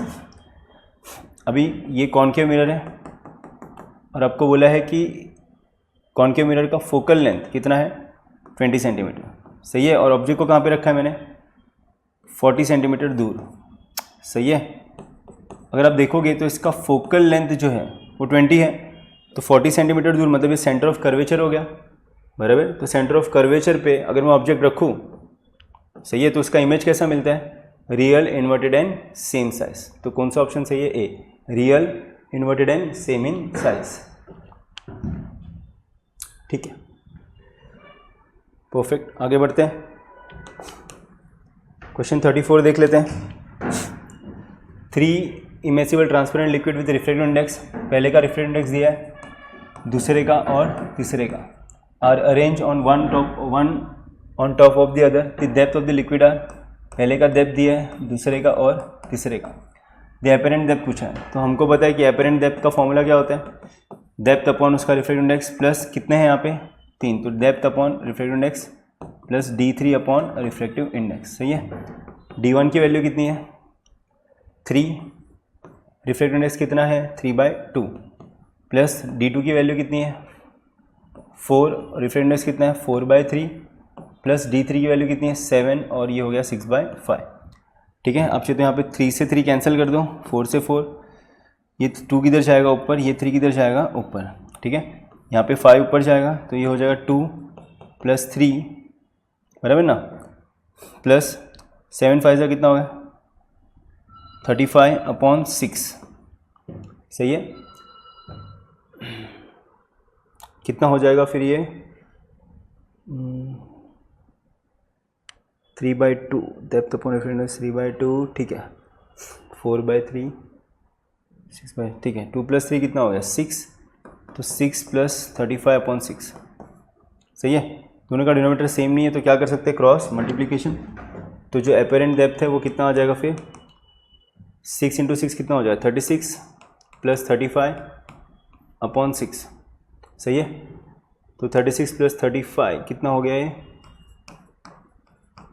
6 + 5 कितना हो गया 11, 3 6 7, तो 71/6, तो 6 1 6, 6 1 6, ठीक है। तो डेप्थ अपॉन, ठीक है, 3/3/2, 4/3 6, ओके, ठीक है। यहाँ पे मैंने D3 थोड़ा गलत ले लिया है, ठीक है। D3 की वैल्यू क्या यहाँ पे 7 नहीं है, क्या है यहाँ पे 6 है। जरा देख लेते हैं इसको फिर, ओके, एक बार वापस पुट कर लेते हैं। तो D1 कितना है 3 अपॉन μ1 कितना है 3/2, प्लस D2 कितना है 4 अपॉन μ2 कितना है 4/3, प्लस D3 कितना है 6 अपॉन μ3 कितना है 6/5, सही है। तो 3 3 कैंसिल, 4 4 कैंसिल, 6 6 कैंसिल, 2 ऊपर 3 ऊपर और यहाँ पे 5 ऊपर, तो 2 + 3 + 5 कितना हो गया फिर ये 3 + 2 5, 5 + 5 कितना हो गया 10, तो आंसर जो रहेगा वो 10 सेंटीमीटर रहेगा, ठीक है। ऑप्शन ए करेक्ट है।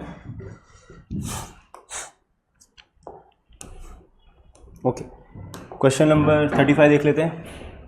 तो इसमें क्या बोला है, convex lens of focal length, तो कॉन्वेक्स लेंस है और इसका फोकल लेंथ कितना दिया है 40, तो इसको +40 लिखते हैं साइन कन्वेंशन से। Is in contact with a concave lens of focal length, तो ये कॉन्केव लेंस के फोकल कॉन्टैक्ट में है, ठीक है। और इस कॉन्केव लेंस का जो फोकल लेंथ है वो कितना दिया है 25 सेंटीमीटर, तो इसको -25 by sine convention, right side वाला पॉजिटिव और लेफ्ट साइड वाला negative. The power of combination इस, ठीक है, पावर हमें ढूंढना है। तो पहले सबसे पहले इसका फोकल लेंथ ढूंढ लेते हैं। तो 1/f1 + 1/f2, तो 1/f = 1/f1, f1 कितना है 40 सेंटीमीटर, प्लस f2 कितना है -25, तो ये हो जाएगा 1/40 बराबर -1/25, सही है। यहाँ पे दोनों का डिनोमिनेटर सेम नहीं है, तो क्या करोगे क्रॉस मल्टीप्लिकेशन, तो ये हो जाएगा 1/f = 25 -40 अपॉन कितना आएगा 40 × 25, सही है। सो देयरफॉर एफ कितना आया 40 इंटू 25 अपॉन 25 माइनस 40, ठीक है, उल्टा कर दिया उसका। तो 40 इंटू 25, 40 माइनस 20 कितना 20, तो माइनस 25 कितना हो जाएगा 15, सही है। तो 5 5 25, 5 3 15, 5 4 कितना हो गया फिर ये, अच्छा यहाँ पे माइनस आ जाएगा, 5 4 20, तो ये हो जाएगा माइनस 200 अपॉन 3। तो ये मिला मुझे फोकल लेंथ, बट ये सेंटीमीटर में है, सही है। तो इसको मीटर में कन्वर्ट करना पड़ेगा कि पावर जो है उसका यूनिट डायोप्टर है ना, तो डायोप्टर मतलब रेसिप्रोकल ऑफ मीटर। तो माइनस 200 सेंटी मतलब 10 टू द पावर -2 अपॉन 3। तो यहाँ पे पावर चाहिए, तो power is nothing but reciprocal of focal length. तो ये हो जाएगा 1 अपॉन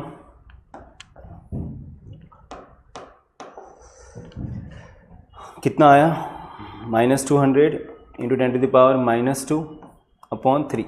3 को ऊपर भेज देते हैं, -10 टू द पावर -2 भी ऊपर जाएगा तो क्या हो जाएगा +2, तो ये हो जाएगा 300 अपॉन -200, सही है। 0 0 0 0 कैंसिल, तो पावर आ जाएगा 3 अपॉन 2 इज नथिंग बट 1.5, तो -1.5 डायोप्टर, ठीक है।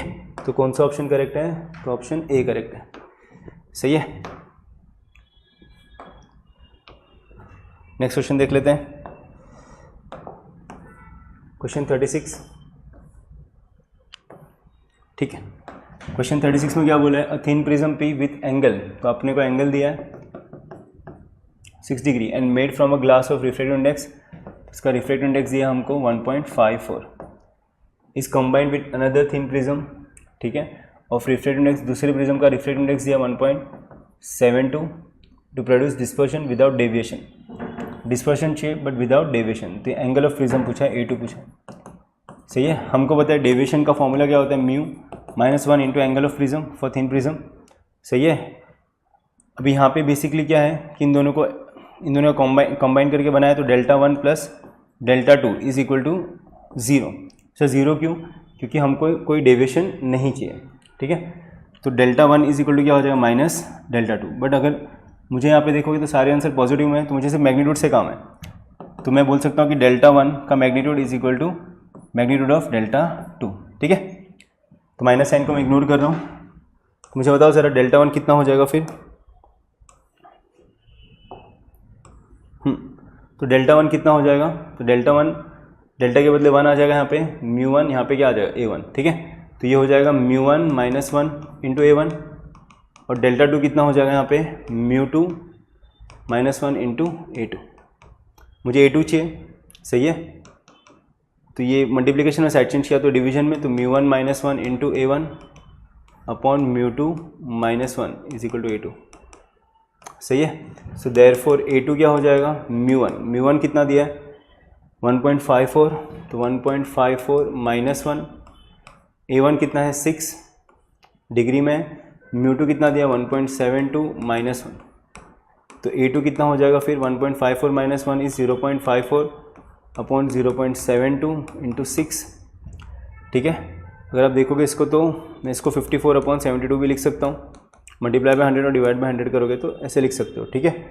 तो 9 6 54, 9 8 72, ठीक है। कोर कैंसिलेशन करना है तो 2 3 6, 2 4 8, तो ये हो जाएगा 12/4,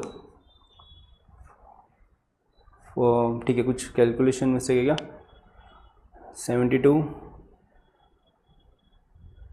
2 3 6, 2 4 8, 6 12 6 18, ओके 6 3 कितना हो गया, सॉरी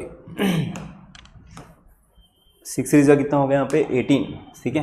तो 18 अपॉन क्या हो गया 4, ठीक है। 4 4 16, 17 18 2 20, 4 5 20, तो ये हो गया 4.5 डिग्री, सही है। तो यहाँ पे A2 की वैल्यू कितनी आई 4.5 डिग्री, सही है।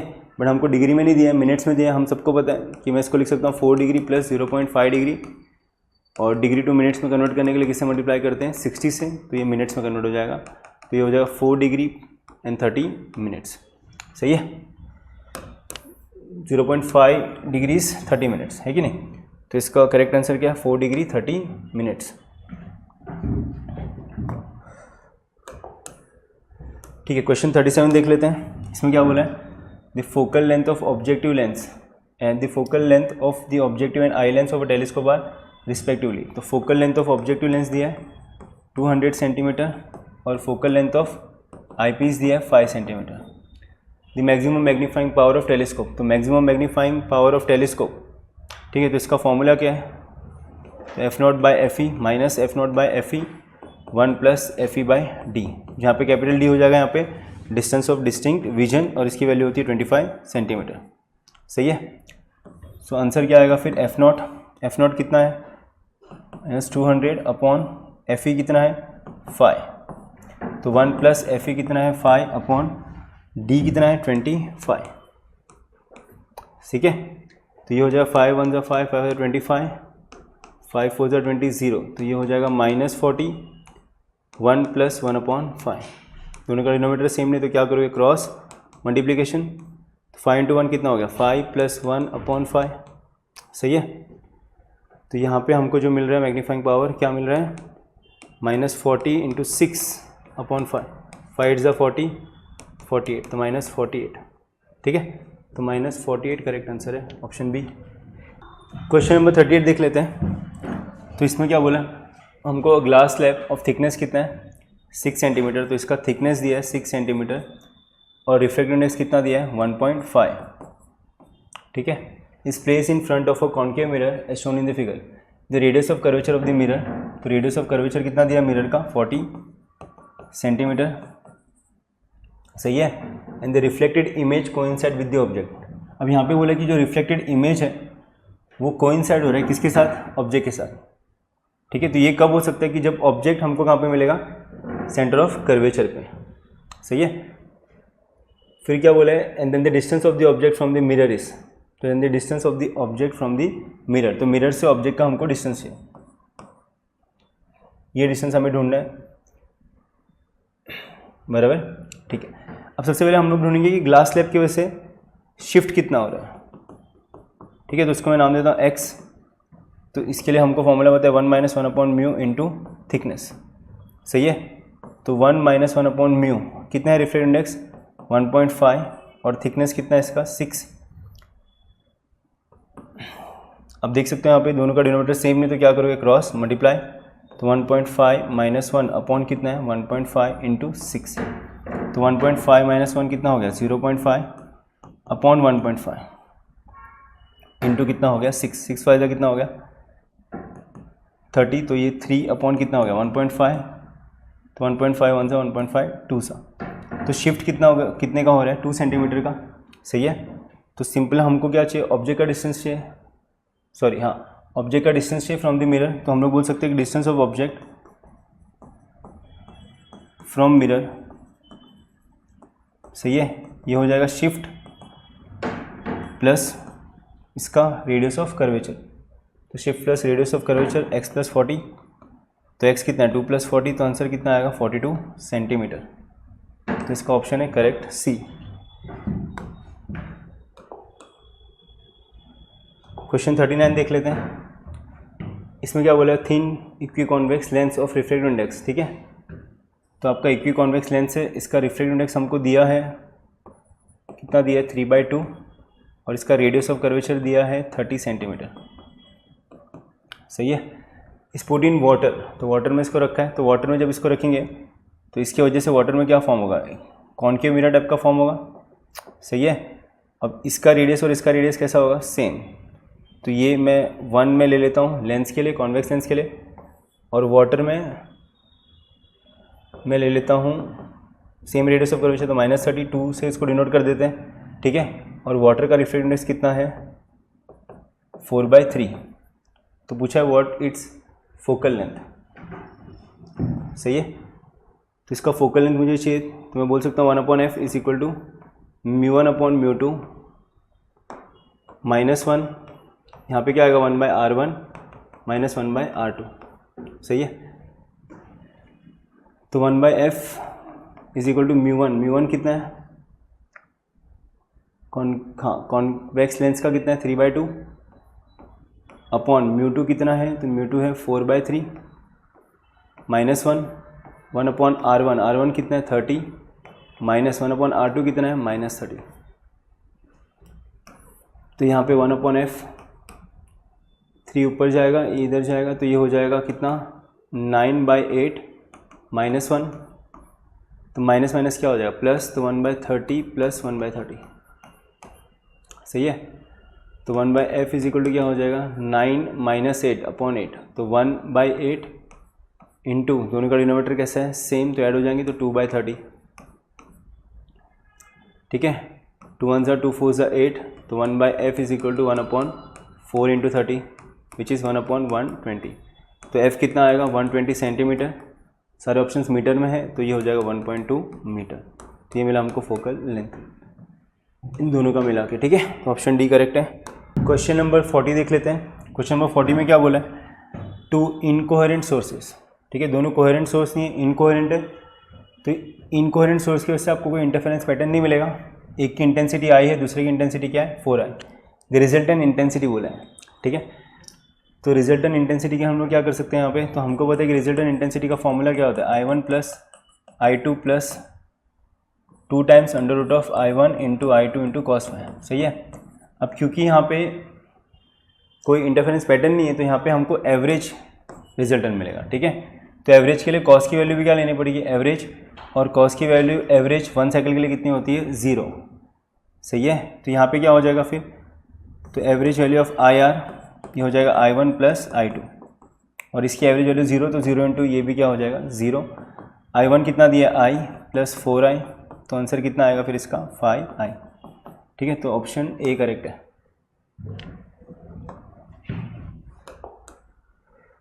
अब क्वेश्चन नंबर 41 में क्या बोला है, 2 slits are separated by a distance of 0.5 mm, ठीक है। तो 2 स्लिट्स के बीच का डिस्टेंस दिया है 0.5 मिलीमीटर, जिसको मैं लिख सकता हूँ 0.5 इंटू 10⁻³ मीटर, और इसको मैं लिख सकता हूँ 5 इंटू 10⁻⁴ मीटर।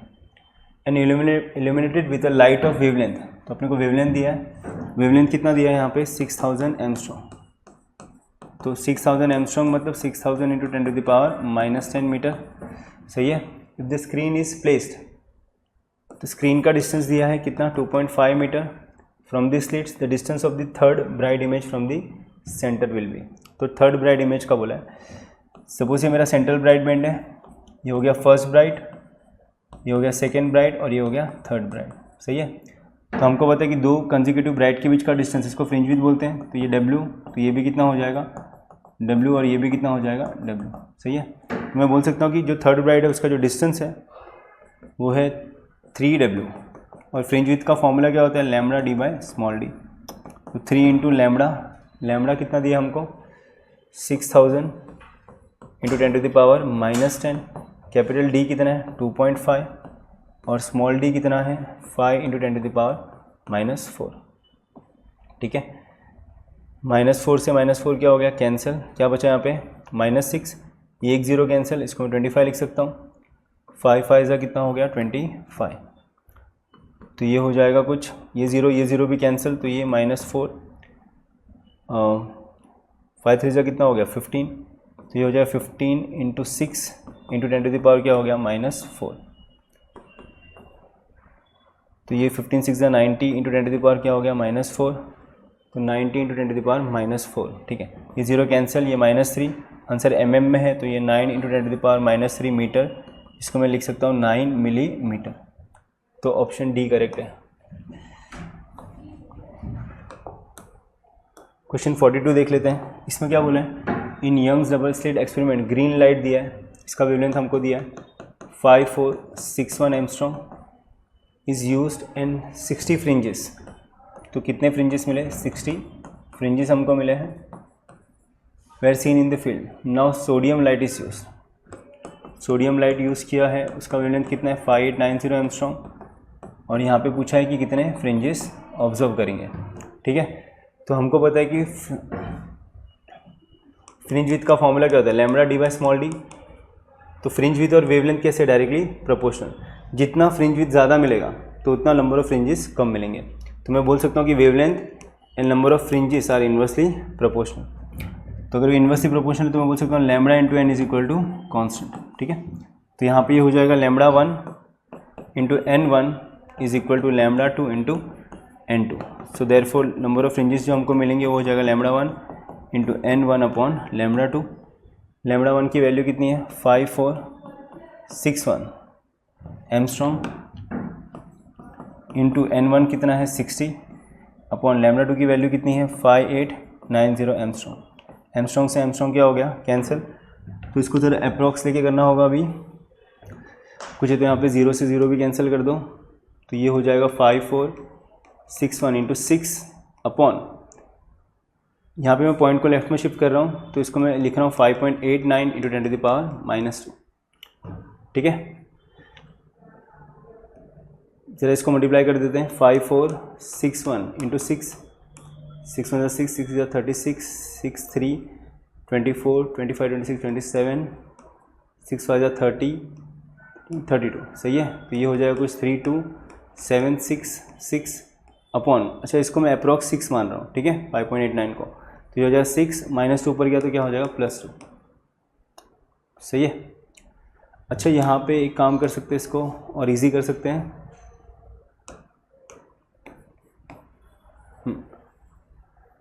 अगर मैं इसको यहाँ पे अप्रॉक्सीमेटली 6 ही मान रहा हूँ तो मैं इसको ऐसे लेने देता हूँ 5461 इंटू 6 और अपॉन नीचे क्या है 6 इंटू 10 टू द पावर -2, तो 6 से 6 क्या हो जाएगा कैंसिल, तो 5461 इंटू 10 टू द पावर क्या हो जाएगा 2। सही है,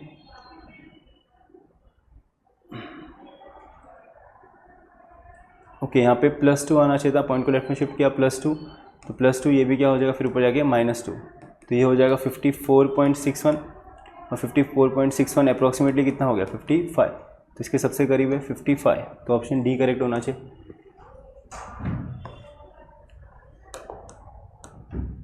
क्वेश्चन नंबर 43 में क्या बोला है, a light wave is incident normally over a single slit with हमको दिया है, ठीक है slit with 24 into 10 to the power कितना है -5 सेंटीमीटर, तो सेंटी को मैं क्या लिख सकता हूँ 10 टू द पावर -2, तो -2 -5 कितना हो जाएगा -7। The angular position of second dark fringe from the central maxima, तो एंगुलर पोजीशन हमको दिया है 30 degree, what is the wavelength पूछा है। सही है, तो हमको पता है कि a sin theta is equal to n lambda. सही है, a की वैल्यू कितनी दी है, तो 24 into 10 to the power -7 into sine 30 upon n कितना है, कौन सा पूछा है, the angular position of the second dark fringe, बराबर, तो यहाँ पे n की वैल्यू हो गई 2 लैम्बडा। ठीक है, तो 2 1 2 2 2 4 और साइन 30 क्या होता है हाफ, तो ये हो जाएगा 12 into 10 to the power -7 into half, तो 6, तो लैम्बडा कितना हो जाएगा 6 इंटू 10 टू द पावर -7, तो अगर इसको एमस्ट्रॉन्ग में लिखो तो 6000 एमस्ट्रॉन्ग। सही है, तो ऑप्शन ए करेक्ट है।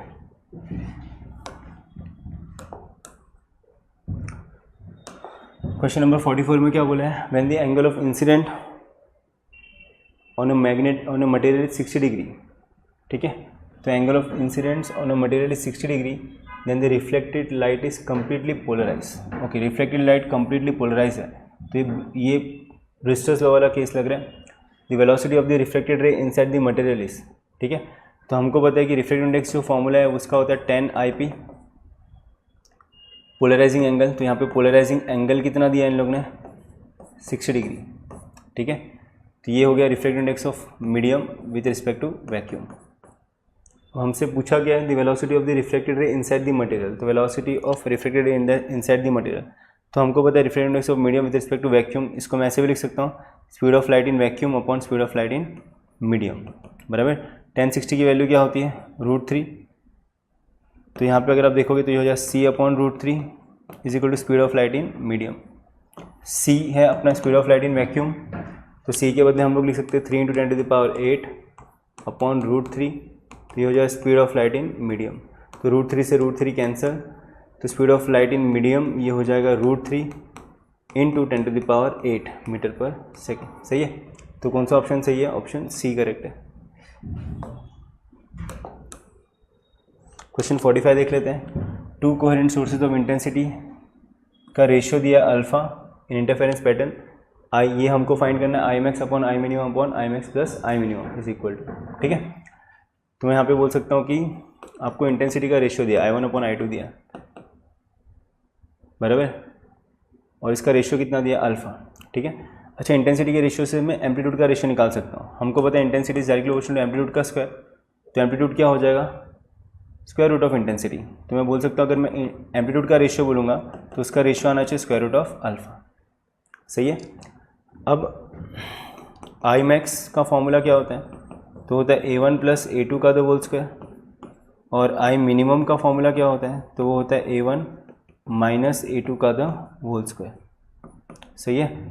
तो यहाँ पे वैल्यूज ज़रा पुट कर लेते हैं, तो ये हो जाएगा आई मैक्स, तो आई मैक्स क्या हो जाएगा A1 प्लस A2 का the whole square minus I minimum कितना है, तो A1 माइनस A2 का the whole square upon I max कितना हो जाएगा A1 प्लस A2 का the whole square plus I minimum क्या हो जाएगा A1 माइनस A2 का द होल स्क्वायर। सही है। अब यहाँ पे काम कर सकते हैं, इन सबको है ना मैं ट्राई करता हूँ कि इस फॉर्म में लिखो A1 अपॉन A2, क्योंकि उसकी वैल्यू मुझे पता है ना। ठीक है, तो यहाँ से मैं A2 कॉमन लेता हूँ, कॉमन लिया बराबर, और बाहर है तो स्क्वायर हो जाएगा, तो यहाँ से भी A2 कॉमन लेता हूँ, यहाँ से भी A2, यहाँ से भी A2। ठीक है, तो A2 का स्क्वायर बाहर आ जाएगा और ये हो जाएगा A1 बाई A2 प्लस 1, ये हो जाएगा A1 by A2 minus 1, A2 square common ले लिया मैंने। ठीक है, यहाँ से भी A2 कॉमन लिया तो उसका स्क्वायर हो गया, यहाँ से भी A2 कॉमन लिया उसका स्क्वायर हो गया, और A2 स्क्वायर को दोनों में से कॉमन ले लिया। ठीक है, सेम नीचे भी हम लोग कर सकते हैं, A2 स्क्वायर कॉमन लिया। ठीक है, तो यहाँ से A2 स्क्वायर A2 ले लिया, तो यहाँ पे क्या बचेगा वापस A1 बाई A2 प्लस 1 बराबर का the whole square minus minus नहीं plus A1 upon A2 minus 1 का द होल स्क्वायर। ठीक है, तो A2 स्क्वायर क्या हो गया कैंसिल, और A1 अपॉन A2 क्या है रूट अल्फ़ा, तो ये हो जाएगा कुछ रूट अल्फ़ा प्लस 1 का the whole square minus root alpha minus 1 का द होल स्क्वायर, और नीचे वापस आएगा रूट अल्फ़ा प्लस 1 का the whole square plus root alpha minus 1 का द होल स्क्वायर। सही है। तो यहाँ पे a plus b the whole square का फॉर्मूला लगा सकते हैं हम लोग, तो ये हो जाएगा a स्क्वायर मतलब alpha b square 1 plus 2 root alpha minus alpha, ये हो जाएगा माइनस 1, ये हो जाएगा माइनस माइनस क्या हो जाएगा प्लस 2 रूट अल्फ़ा। नीचे same a plus b the whole square का फॉर्मूला लगाओगे तो a square plus b square plus 2ab plus वापस a minus b the whole square तो a square plus b square minus 2ab। सही है। तो यहाँ से क्या हो रहा है माइनस 2 रूट अल्फ़ा कैंसिल हो गया, यहाँ से minus alpha cancel plus 1 minus 1 भी कैंसिल, तो 2 root alpha plus 2 root alpha कितना हो गया 4 रूट अल्फ़ा अपॉन, तो यहाँ पे क्या हो गया alpha plus alpha 2 alpha 1 plus 1 2, तो 2 अल्फ़ा प्लस 2, 2 कॉमन ले लिया तो 4 रूट अल्फ़ा अपॉन 2 कॉमन लिया तो ये हो जाएगा अल्फ़ा प्लस 1, तो ये हो जाएगा 2 root alpha upon alpha plus 1, तो 2 root alpha upon alpha plus 1, तो ऑप्शन बी करेक्ट है।